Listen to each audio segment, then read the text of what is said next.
ओम शांति।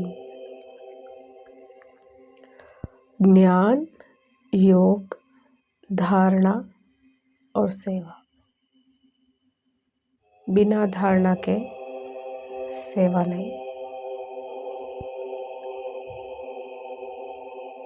ये हर ब्राह्मण के लिए बाप दादा ने दिया हुआ 4 सब्जेक्ट्स। सबसे पहला सब्जेक्ट हमारा है ज्ञान, उसके बाद योग आता है। लेकिन बाबा कहते हैं योग से तुम्हारा विकर्म विनाश होता है। ये सबसे इम्पोर्टेंट सब्जेक्ट है। लेकिन फिर भी ज्ञान पहले क्यों आता है? क्योंकि बिना ज्ञान के हम भगवान का मिलन का अनुभूति कर ही नहीं पाएंगे। और जब आत्मा भगवान का मिलन का अनुभूति करता है, माना योग में है, योगी बना हुआ है, उसका विकर्म विनाश हो रहा है। तो बाप दादा अपने निर्वाण धाम में, निर्वाणी अध्ययन में ऐसे सिखाते हैं।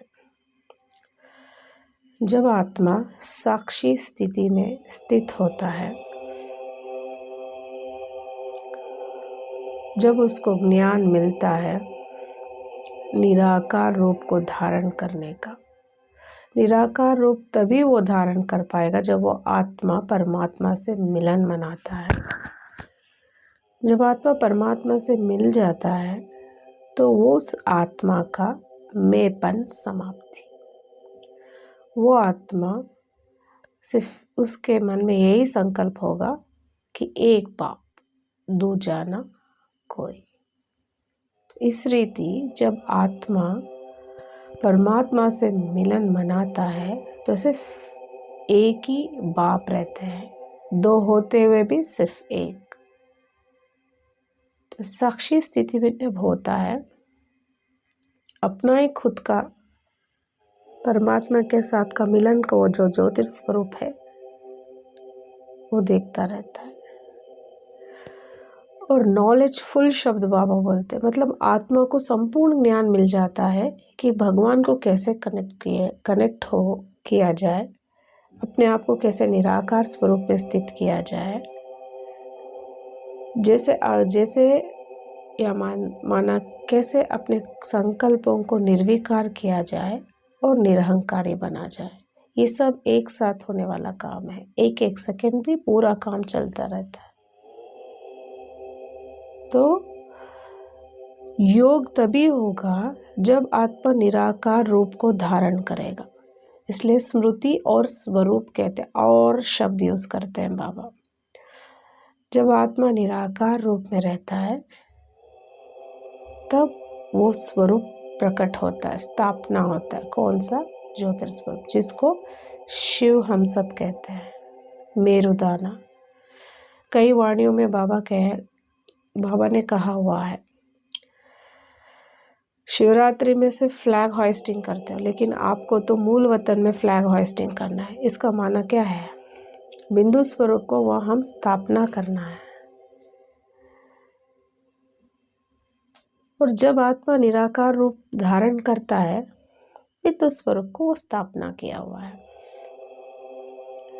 तो इस रीति ज्ञान माना नॉलेजफुल साक्षी स्थिति, ज्ञान मिल गया है माना वो योगी बना हुआ है। योग लगाने वाला नहीं, योगी बना है। अपना एक खुद का मेरु स्वरूप, मेरु दाना जो युगल मूर्त स्वरूप है, वो साक्षी स्थिति में होकर देखता रहता है निरंतर, हर क्षण, हर पल। और ज्योतिर्स्वरूप जो वो देखता रहता है वो उसी का तत्वम, वही उसी का ही वो स्वरूप है। जहाँ से वो देख रहा है वो साक्षी सीट, और जिसको देख रहा है वो अपना ही स्वरूप है, स्वदर्शन, जिसको ज्ञान बाबा कहते हैं। तो अपना ही स्वरूप से वो योग लगाता है, शक्ति लेने के लिए नहीं, बल्कि शक्ति स्वरूप बन के वो स्थित रहता है, जिसको बाबा कहते हैं परमपिता परमात्मा का हृदय सिंहासन है वो। माना हर रोज अमृत वेले से वो ये स्वरूप को धारणा करता है, स्थापना और धारणा। तो सेवा कैसे होता है इस स्वरूप के धारणा से? जब आत्मा परमात्मा के साथ मिलन मनाते हुए जो ज्योतिर्स्वरूप को स्थापना करता है, वो ज्योतिर्स्वरूप को जो वो भ्रुकुटी के बीच में धारणा करता है, तब उस आत्मा इस काम के लिए निमित्त बन जाती है। एक वो आकाश तत्व से पार रहता है जिसको हम निर्वाण धाम कहते हैं। वो ऐसा ही काम करता है जैसे कि सैटेलाइट। अब जो मैन मेड सैटेलाइट्स है ना, ठीक उसी रीति एक ब्राह्मण माना फरिश्ता काम करता है ना। हमारा यादगार में सैटेलाइट बना हुआ है, वो अलग बात है, लेकिन हम अभी वो स्वरूप नहीं बने ना, इसलिए हम उसको मदद लेते हैं, है ना। जब आत्मा वाणी से परे धाम निर्वाण धाम में माना, जब वो ज्योतिर्स्वरूप को साक्षी देख रहा है, माना वो निर्वाण धाम में है। और वो ज्योतिर्स्वरूप अनादि रूप है, सृष्टि का अनादि। और जो ब्राह्मण है मतलब जो फरिश्ता है या देवी देवता है, वो है सृष्टि के आदि रूप। तो सृष्टि के आदि रूप आकाश तत्व से उस पार फरिश्ता स्वरूप में स्थित रहकर माना ज्योतिर्स्वरूप में स्थित रहना, इससे दो काम विश्व में होता है। एक संपूर्ण यूनिवर्स में, ये बात ये नहीं है कि सिर्फ एक धरती का, पूरा, इसलिए सर्वव्यापी का यही एक गुह्य मतलब हमें बाबा सिखाते हैं। आकाश तत्व सर्वव्यापी है, भले अलग अलग गैलेक्सी हो, अलग अलग सौरमंडल हो, अलग अलग यूनिवर्स हो, सभी जगह जो कॉमन चीज़ है वो है आकाश तत्व। और आकाश तत्व एक माध्यम है जहाँ से सद्गति मिलता है ना। मूवमेंट, चलन शुरू होता है, जिसको चलना करते हैं, चलना, मूवमेंट, सद्गति। तो जब आत्मा बिंदु स्वरूप में जब स्थित हो जाता है, जिसको बीज रूप स्थिति भी कहते हैं, तब क्या होता है, वो आकाश तत्व से उस पार रहता है। जैसे कि एक सैटेलाइट धरती के वायुमंडल से उस पार रहता है, तभी वो पूर्ण धरती को कवर कर पाता है। ठीक उसी रीति फरिश्ता रूपी सैटेलाइट मतलब ब्राह्मण जब आकाश तत्व से उस पार रहकर ज्योतिर्स्वरूप माना, ज्योतिर्स्वरूप में एक शिव युगल मूर्त में सभी ज्योतिर्स्वरूप समाये हुए हैं, ये हमने सुना हुआ है। तो फरिश्ता माना साक्षी होकर वो दृष्टि देता रहता है उस ज्योतिर्स्वरूप को। इसलिए बाबा कहते हैं मुझे वर्षा बना लो, अगर मुझे वारिस बना लोगे तो मेरा सब कुछ तुम्हारा है, मेरा सो तुम्हारा। तो ज्योतिर्स्वरूप को निरंतर वो सकाश देता रहता है, मतलब साक्षी होकर देखता रहता है, दृष्टि देता रहता है अपने दिव्य नेत्रों के आधार से। तो इससे क्या होता है, संपूर्ण आत्मा उस बीज में समाये हुए रहते, शिव स्वरूप में, है ना। ये तो बाबा कहते हैं मैं सभी आत्माओं का मूल बीज हूँ। तो उस बीज में जब आत्मा साक्षी स्थिति में स्थित होकर, वो सीट में स्थित होकर जब वो सकाश देता रहता है ज्योतिर्स्वरूप को, तो पूरे आत्माओं का कल्याण होता रहता है। ठीक उसी रीति जैसे सूर्य आत्माओं मतलब जब धरती का जो किचड़ा होता है वो ऑब्जर्व कर लेता है, और क्लाउड्स मतलब बादल बन के फिर से बारिश बनकर उसी धरती पर छाता है, जो वही बारिश एक लिविंग बीइंग्स के लिए मूल आधार है।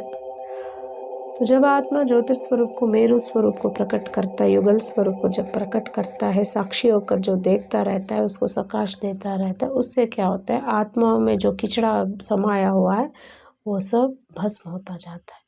इसलिए बाबा बोलते हैं जो आत्माभिमानी में रहते हैं वो पूरे आत्माओं, संपूर्ण आत्माओं पर वो राज्य करते रहते हैं। इसको रूहानी सेवा भी कहा जाता है। ये एक सेवा होता है, मतलब आत्माओं का रूहानी सेवा, मतलब रूहानी सेवा होता है, मतलब आत्मशुद्धि होता रहता है हर एक आत्मा का। और दूसरी सेवा ये होता रहता है कि आत्मा आकाश तत्व से उस पार रहने से आकाश तत्व में संपूर्ण ऊर्जा, आत्मिक ऊर्जा, सुप्रीम एनर्जी रेडिएट होता रहता है। तो आकाश तत्व में वो रेडिएट होने से आकाश तत्व से नीचे और बाकी के 4 तत्व हैं। तो आकाश तत्व माध्यम है, मैंने जैसे कि बाबा ने हमें कुछ देर पहले कहा। तो वो मेरुदाने से जो स्वरूप मतलब जो किरणें बाहर आते रहते हैं, वो क्या होता है, आकाश तत्व के आधार से संपूर्ण तत्वों पर फैलता है, संपूर्ण तत्व पर। तो इससे क्या लाभ होता है एक आत्मा को? जो आत्मा ये काम करता है, एक आत्माओं को कल्याण करता रहता है, ठीक उसी समय प्रकृति का भी शुद्धि होता रहता है। सतो प्रदान करने के लिए वो आत्मा निमित्त बन जाता है। तो इसी कारण जो आत्मा ये काम करता है, न आत्माओं से उसे कोई बाधा होगी, न तत्वों से उसे कोई बाधा होगी। क्योंकि इसलिए इसको उड़ती कला भी कहा जाता है, मतलब अपने पापों से वो मुक्त हो जाता है, मुक्ति हो जाता है। इसलिए मुक्ति, जीवन मुक्ति, क्योंकि वो आत्मा कल्याण, आत्मा से तो खाता बनता है, और सृष्टि से जो हम सृष्टि को, जो हम परेशान, जो अपने अज्ञान काल में हमने जो अशुद्धि के लिए निमित्त बने थे, अब शुद्धि करने के लिए निमित्त बनने से हमारा पाप क्या हो जाता, पाप का बोझा समाप्त हो जाता, कम नहीं होता, पूर्ण समाप्त हो जाता है। तो इस रीति ज्ञान सबसे पहले चाहिए, भगवान को कैसे मिलाना है, मिलकर वो स्वरूप को कैसे प्रकट करना है। जैसे बाबा मुरब्बी बच्चों के लिए बोलते हैं ना, अपने स्वरूप से मेरा स्वरूप माना बाप का स्वरूप को साक्षात्कार करवाएंगे। तो ज्ञान से हमें भगवान को कैसे प्रकट करना, वो ज्योतिष स्वरूप को कैसे प्रकट करना, सिर्फ जब आत्मा निराकार रूप मतलब मैंपन समाप्त हो जाता है, तब जाके वो आत्मा एलिजिबल होता है कि ज्योतिष स्वरूप को प्रकट करे। तो ज्ञान, योग साक्षी होके देखता रहता है, और इस ज्योतिष स्वरूप को भ्रुकुटी के बीच में धारणा करता है, जिसको मस्तक मणि में बाबा कहते हैं। तो धारणा हो गया, तो चौथा सब्जेक्ट वो तो सहज ही चलता रहता है, सेवा। अच्छा, ओम शांति।